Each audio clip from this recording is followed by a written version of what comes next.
Kia ora koutou and welcome to the special video from 3 Minute Board Games. Every year there are games that I just don't get to. Games that I give 1 or 2 plays to and then go, you know what, this isn't going to be worth doing a full review of. And that can be for a bunch of different reasons. The first of which is there's just not that much interest in anyone out there seeing a review of this game. That could be because the game's come out and it wasn't particularly popular. This is quite common for a lot of Kickstarter games that do okay. People are interested in them for a couple of weeks and then no one really talks about them after that point. Now, if the game is significantly interesting enough, I will put it on the channel regardless of how big I think its audience will be. The second main reason a game won't get covered on the channel is there's just not enough to cover. One of the cool things about the channel is taking reasonably complex games and explaining them in a short amount of time. When your game only has 2 rules, I can do that in 30 seconds and I've still got 2.5 minutes of padding. So a lot of those games just don't end up getting full reviews. And the third main reason is I just got frustrated with the game and I didn't want to give it the requisite number of plays I need to do in order to give it a proper, thorough review. Now, that doesn't necessarily mean it's because the game was bad, it's because I got frustrated with it and gave up on the game. I've reviewed plenty of games I consider bad because I've been able to push through that and do the reviews. But a game being tedious is in some ways worse than it being actually bad. Or at least it's much harder to work on a game that's tedious, boring, or confusing. Or just doesn't do anything for you. Loving a game can be a great motivator to get a review done, as can hating a game.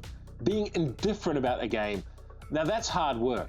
So I did one of these videos last year about the games I haven't got around to reviewing. And I'm gonna make that an annual clear out video, and I'm gonna do it in February every year. And for this year, it's going to be 13 games I didn't get around to reviewing in 2025. Some good, some bad, some terrible, and some bland. Onto the list. The first video I want to talk about is A Gentle Rain by Kevin Wilson. This is a little solo puzzle game.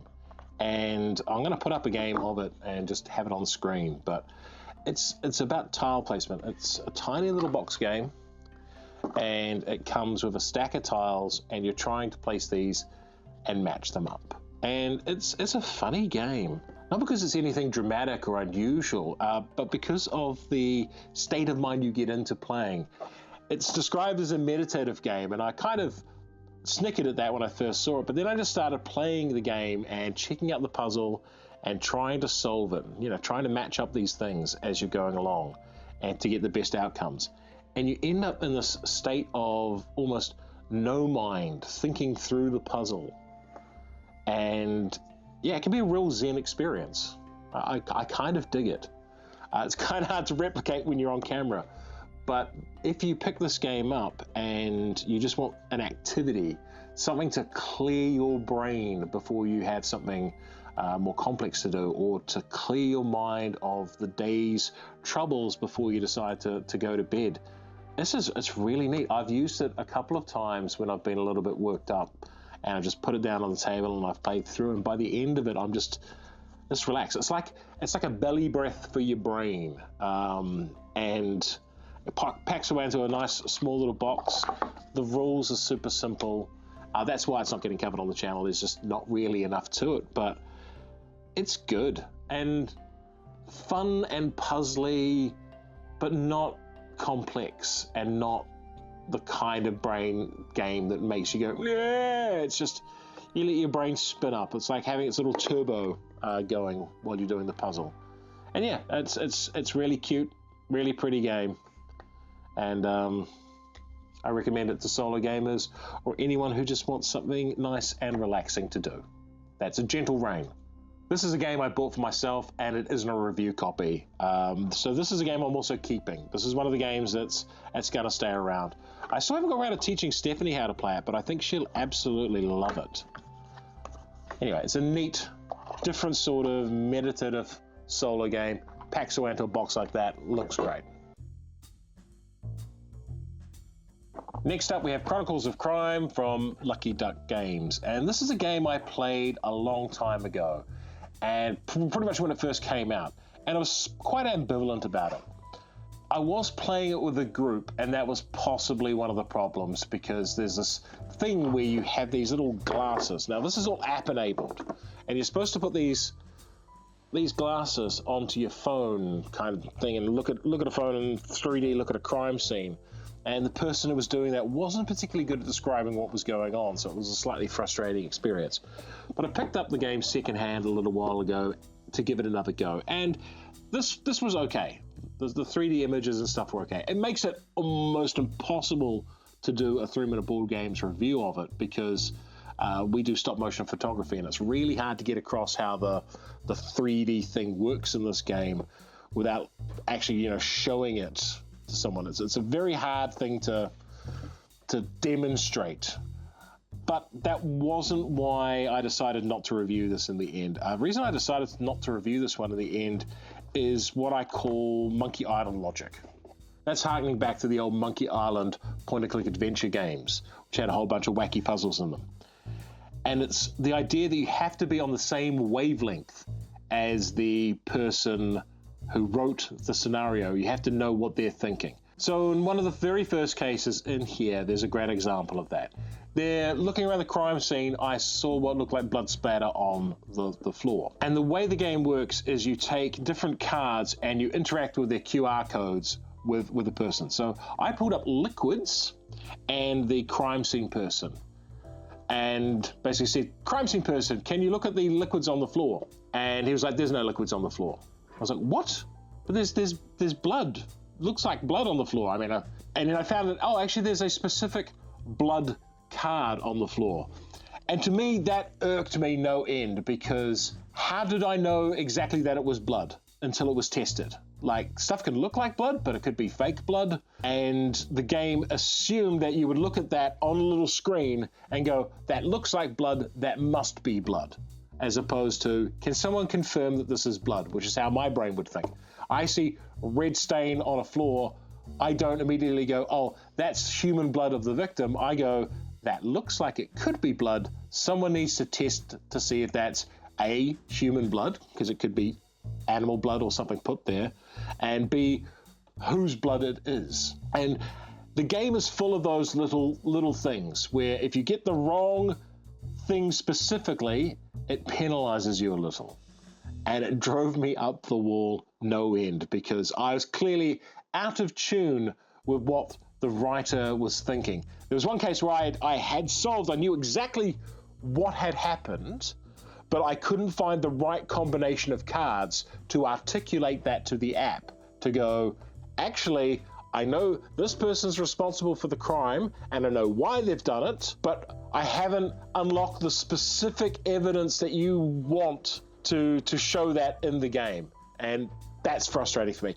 I imagine this will be a ball for a lot of people. Having it all automated, running over your phone and scanning all the different things will be really cool. But for me, it was just super, super frustrating.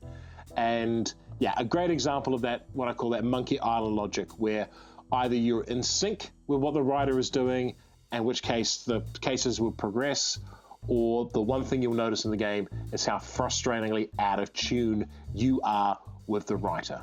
This was a secondhand copy, and it's going to go back to being a secondhand copy. I'm going to fire it on. Deduction games don't seem to be for me. I really couldn't stand that detective game from Portal Games, for example. I don't think I've played a deductive board game that I've really liked, except maybe the Sherlock Holmes games, but they're a little bit different.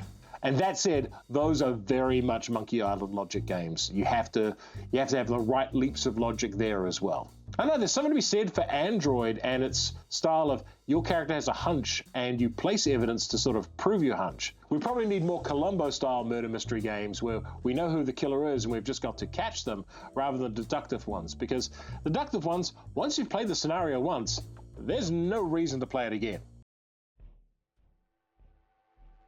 Next up, we have this massive game, Edge of Darkness by John D. Clare from AG Games, and it's monstrous. Yeah! But the vast majority of this is puffery. It's 3D pieces. Now, I got this one secondhand for a reasonable price based on what I saw the Kickstarter went for, and I was intrigued by its core idea, and that is it has card building. So you have these like plastic thingies, you make spells out of, or effects out of combining 3 different effects in here. So yeah, those two would stack on top of each other like so. and you could have a third effect there. And I was like, that is amazing. I'd seen Mystic Vale, but I'd never played it. So I think that was the first game in this sort of series. And the idea that you can take these different effects and create your own powerful card combinations. Wow, I was there for that. That sounded exactly like me. And then I got the game, set it up, went to play it through and learnt the rules, and I was like, oh, this is awful. This is an awful, awful, boring game. I then taught it to a group, and that was pretty much the response back as well. They were like, ah, cool, this is a lot of work for not a lot of fun.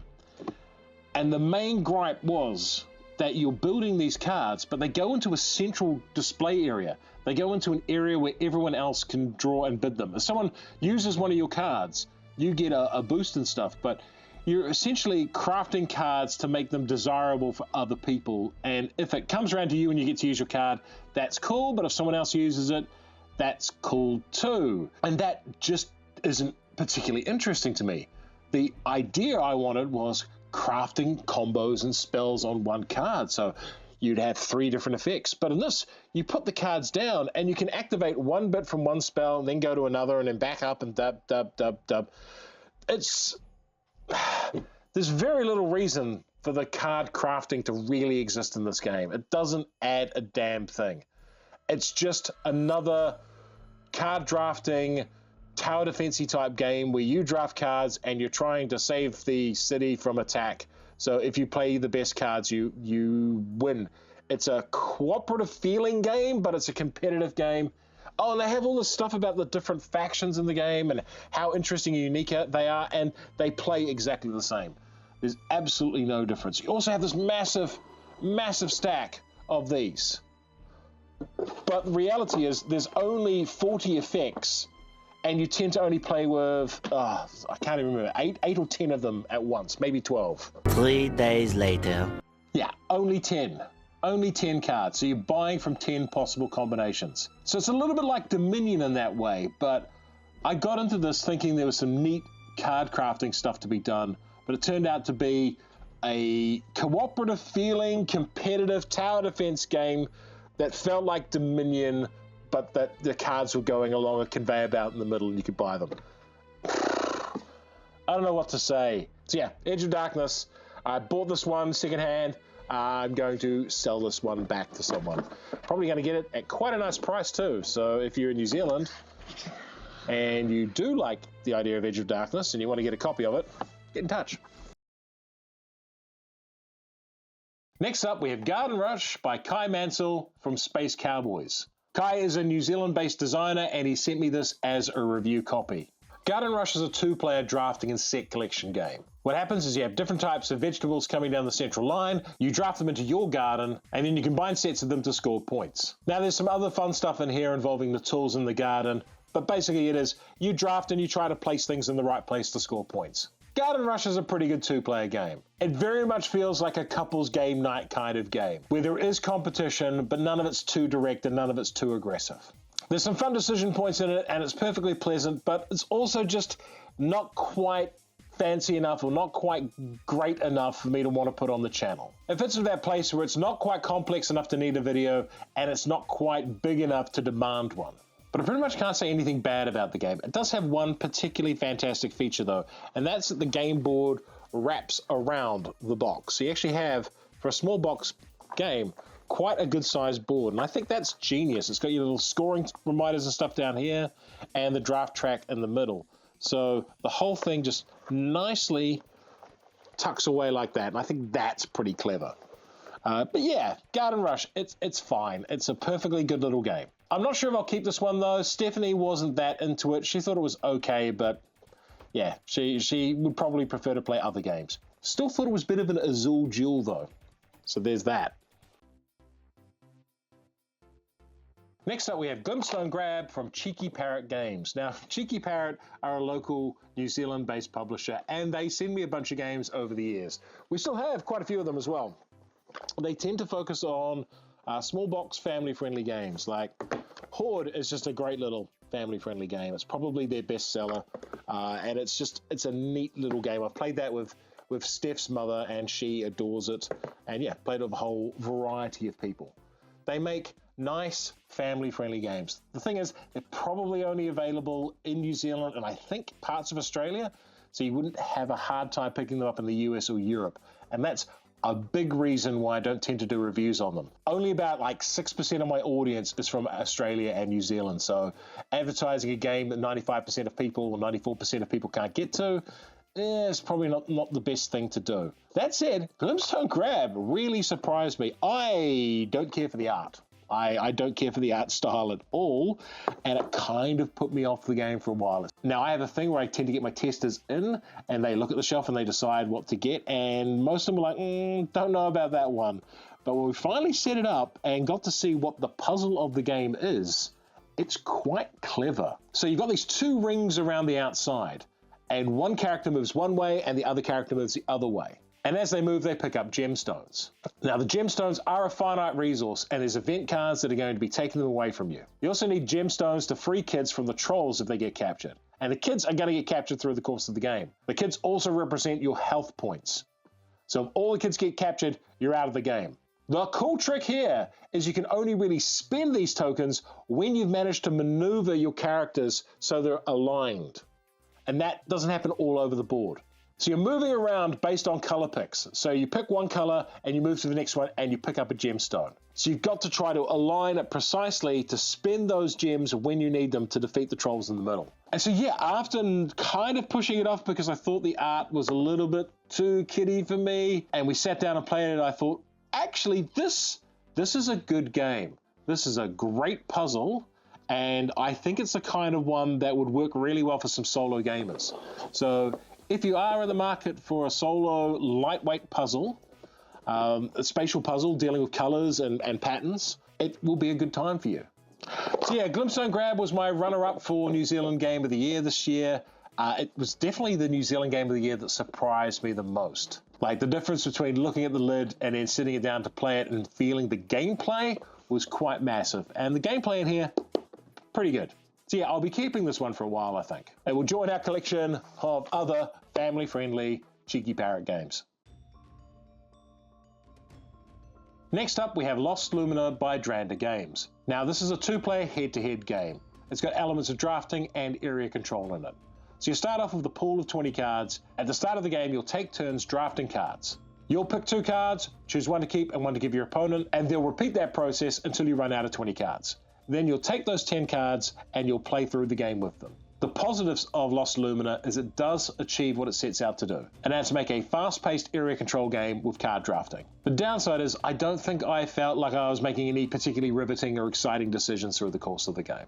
Nothing in the game really excited me. So yeah, it's functional, it plays reasonably well, it achieves what it sets out to do, but it just doesn't quite have a spark or a flair that really grabs me and pulls me in and makes me go, ooh, I want to play this over and over again. It's one of those mini games that I play through and I go, oh yeah, okay, that was fine, and then I probably won't think about this again. So this one I will be passing on to someone else. That was a review copy, by the way.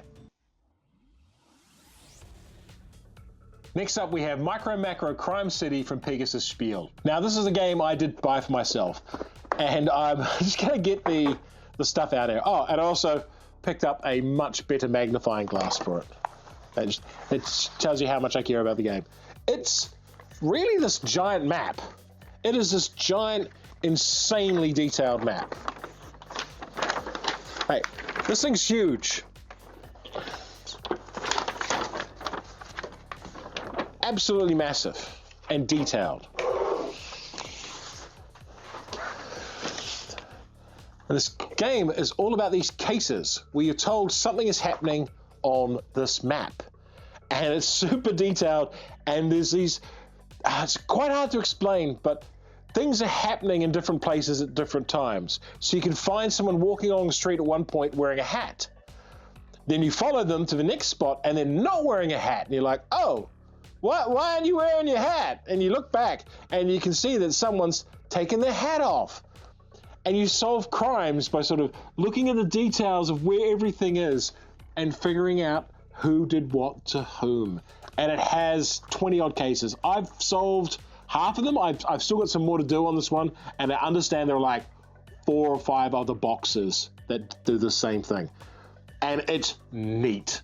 It's absolutely neat. It's novel. As I say, I picked up an extra special magnifying glass because the little one that came with it wasn't quite good enough for me. And I've pored over this map, solving these crimes. I've spent hours doing it. Hurt my back in the process. And it's just cool. Now, this game would be almost impossible to do a 3-minute review of because it really doesn't have rules as such. It's just follow the case and do the individual bits as you're going through, and then figure out where they are. Like, someone's run away and they've got onto a subway station, so you have to find the individual subway stations and figure out which subway station did they get off on. And it's cool. This is a really neat game. And as I say, I'm not doing a full review of it, but I'm probably going to give this one just a gold medal right here, right now. As I'm only halfway through it, but it's so novel, it's so neat, it's so different, and it's so much fun. And unlike Chronicles of Crime, there isn't any of that Monkey Island logic here, where things don't make sense, because you can follow it. You can follow the pattern. You can go, that person was heading down that street. Well, if they're heading down that street, they're probably not going to be on the other side of the town for no reason. So let's keep following them down that street, see where we can find them. Oh, look, they've crashed their car there. Okay, well, they've crashed their car there. They must have got off on foot. Where have they gone from there? It's full of fun stuff like that. So yeah, macro Crime City. What an absolute delight this game is. And something very, very different, but completely and utterly impractical for me to do a 3-minute review of. And absolutely keeping this one. Well, at least until I've finished all the scenarios. And even then, I might keep it for a while just for other people to play. Or I might pick up some of the other ones as well. Next up, we have Night Shift by Exotic Cancer. Now, this is a game that Stephanie purchased. Now, for those of you who don't know this, Stephanie does pole dancing. She's been a pole dancing teacher, and she's competed in a whole bunch of pole dancing competitions. So when she saw there was a pole dancing game, she absolutely demanded we pick it up. Now, something to know about Aotearoa, New Zealand. Sex work is perfectly legalized here. Stripping, prostitution, all of that stuff is perfectly legal and fine. So I personally have absolutely no moral or ethical objections to this game. And I found it fascinating when it came out, the number of people who were absolutely scandalized by Night Shift and its contents, because it's hilarious. Now, the core idea is that you are strippers working at a club together, and you're not necessarily friends. In fact, you're all trying to make money. That's the point of stripping, is it's a job. It's a job where you're there to make money. And sometimes you can make money by a few underhanded tricks and screwing over your friends or your colleagues at work. It has a whole bunch of fun mini games, but what brings it alive to me are the customer cards. Now, they have these customers, and you go over and you visit them, and they each have their own little quirks. And every single one of them is like a story that someone in the stripping industry would have experienced. Like, they're just funny. And I think this is a neat game for several reasons. First, it's so authentic. Like, all of the characters, all of the event cards, all of the people you encounter, all of the personalities, they feel real. They feel like things that have actually happened in the strip club. And the other thing that makes it is that it was designed by someone who worked in that industry. And that just comes across. It's authentic. It's funny. It has some neat little mini games. Like, okay, yeah, it's not the deepest, most grand strategic game ever made, but it's a hoot. And I've played it with Stephanie and a couple of friends of ours, and we were just in stitches the whole time, screwing each other over for tips, and playing the different mini games and trying to build up our OnlyFans accounts. It was a good time. Now, if the subject matter isn't for you, so be it. But there are so many games about war. There's so many games about colonialism. There's so many games about exploitation, and this one is actually a game about strippers made by a stripper that tells an authentic story, and it's a funny story too. There's nothing sad or pathetic or down about this game aside from some of the some of the people who turn up. Oh, there he is, Clarence.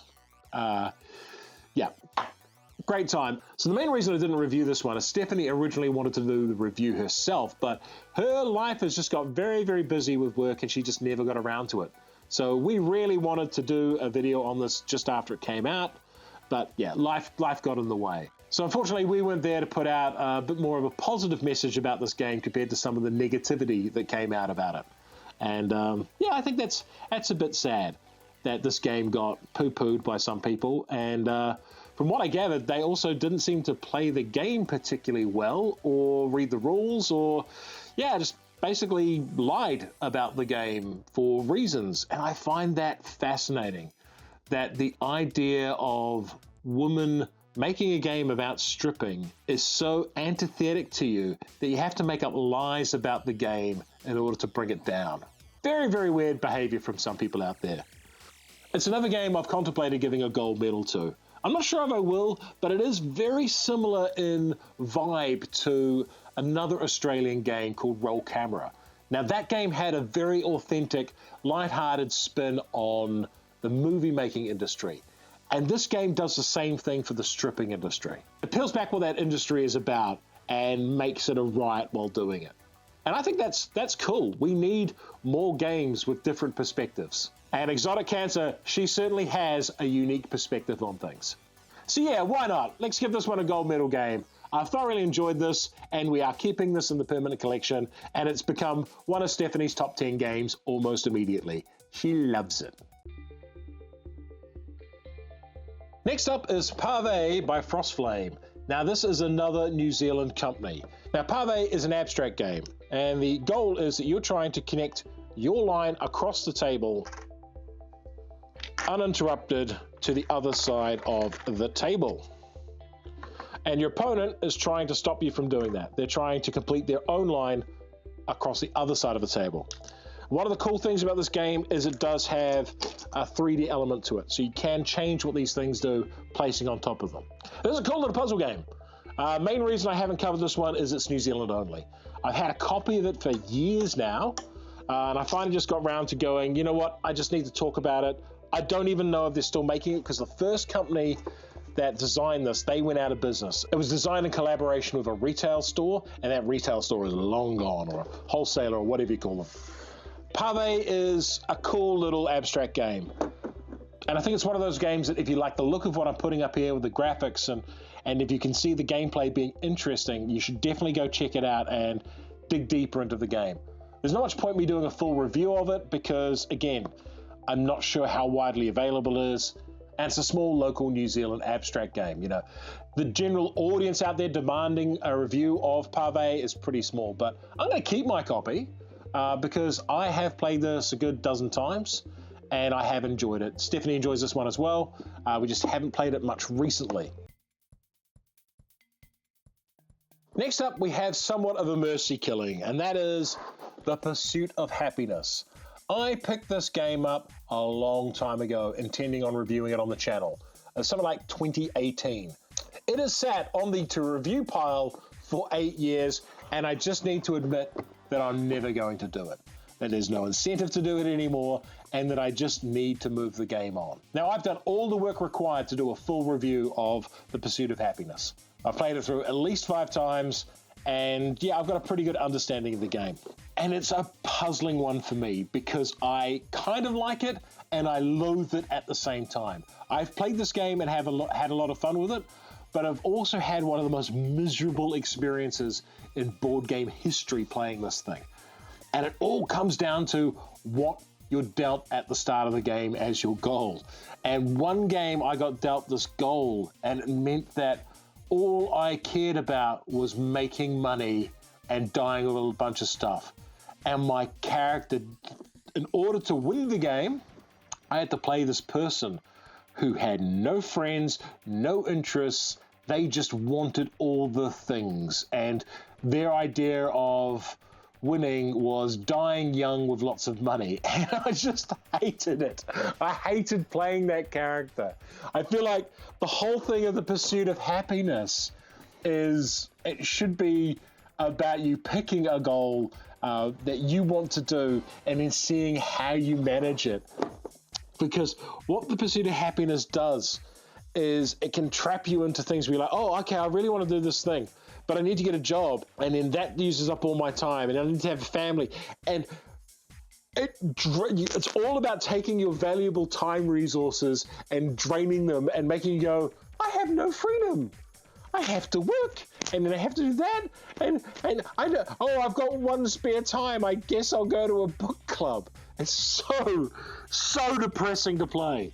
Mechanically, it's fine. It's got some clever ideas in it, but so frequently at the end of the game, you feel like a miserable shit because of the awful life you just lived. And yeah, I don't. Is that brilliant? Does that make the Pursuit of Happiness a brilliant game because it models life so well, or does it just make it awful? Or does it remind me of all those years spent working in a corporate environment that I'll never get back? I don't know. I know that there's probably no point doing a full review of this, but I hope my feelings on the game are pretty clear. That it's a clever game, it's an interesting game, it's got good mechanics, but it can make you feel hollow after playing it. Absolutely hollow. So yeah, Pursuit of Happiness. I think I need to exorcise this from my house. I think I need to banish the evil spirits of corporate years gone by and be gone this game. And not because it's terrible, but just because it makes me feel bad. Next up, we have an exceedingly short review, and it's going to be a review for two things. We've got The World of Tanks, the card game, and the other one is War Machine. For both of these things, they sent me small prototype packs, and for War Machine, they sent me some models, but they didn't send me any rules. So I didn't get any rules with the World of Tanks game, and I didn't get any rules with the War Machine stuff. And they told me, oh, just check out the rules online. I'm like, nope, that is not what we're doing. I have a rule on the channel. If you send me something, send me the physical rules that everyone's going to be playing with. If you send me electronic rules, those rules can be changed on me at no notice. And then I can have people coming up and going, oh, that's not what the rulebook says. And that's because the rulebook had changed after I'd done my video, and I can't stand that. In order to do what I think is a fair and honest review, I need a physical copy of your rulebook. And for War Machine and the World of Tanks, the card game, I didn't get those, so you don't get reviewed.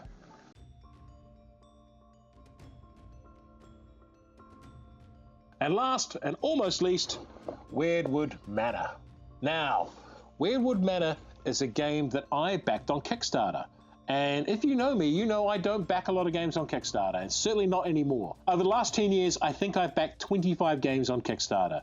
And of those, 5 have been in the last 5 years. Weirdwood Manor was one of them. And that's because I looked at the premise of the game and I went, oh, that sounds amazing. The idea I saw was the central area of these rotating rooms. And because the rooms are rotating, you'd have the spatial puzzle that you would have to constantly solve throughout the game. You'd step out into one corridor and then the rooms would rotate away from each other. So you'd have to go, oh, how am I going to time this so I can ride the rooms around and get to the right location? The thing is, Weirdwood Manor doesn't do that. It doesn't do that at all. The rooms don't rotate. They never change their positions.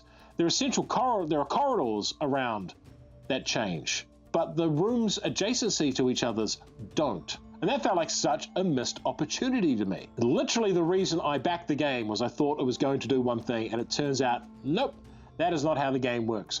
Plus, it turns out it's even worse than that, because movement in this game, you can go anywhere as long as you can draw connection. So it doesn't really matter what the relationship of the rooms are until the rooms start getting damaged and exploded. And even then, I found very few cases where I couldn't get to exactly from one point to another point with just one action.